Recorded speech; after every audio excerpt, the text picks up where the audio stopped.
Tonight, the woman found guilty of driving drunk and crashing into a boat club in Monroe is learning her fate.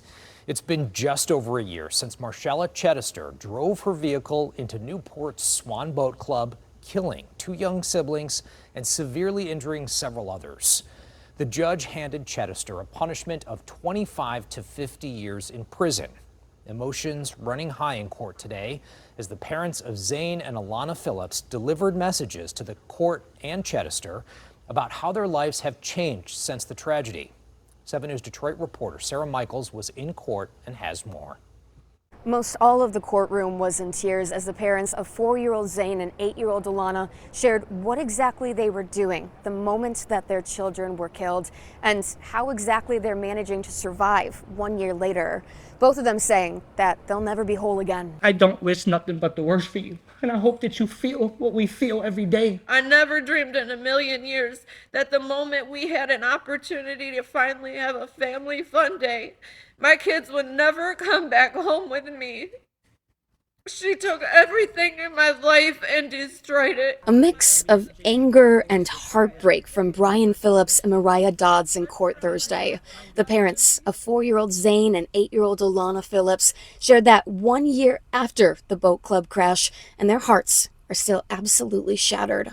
They said that the pain does not get easier every day as they wake up remembering that their babies are gone forever, saying that the only thing that keeps them going is their surviving son, 12-year-old Jaden. In the middle of her tear-filled statement, Mariah took a moment to speak for Jaden, reading the only sentence that she says Jaden wanted Chidester to hear from him. Quotation. She ruined my life. I want her to pay and spend the rest of her life in prison.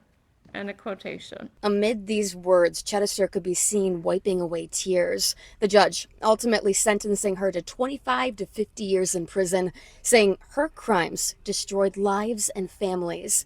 This is the most tragic case his courtroom has ever seen. Chidester, who never testified during her trial, did share one final message for the parents of the children that she killed. I never meant to harm those children when I was involved in the accident. And the only thing that I can say is, I'm so very sorry. And I never, ever meant to come across as not being somewereful. Mariah Dodds, the mother of the children, had so much to say in court today. Near the end, she shared that she is now dedicating her life to advocating against drinking and driving, saying that she will never stop saying her children's names, Zane and Alana. Reporting in Monroe, Sarah Michaels, 7 News Detroit. Thank you, Sarah.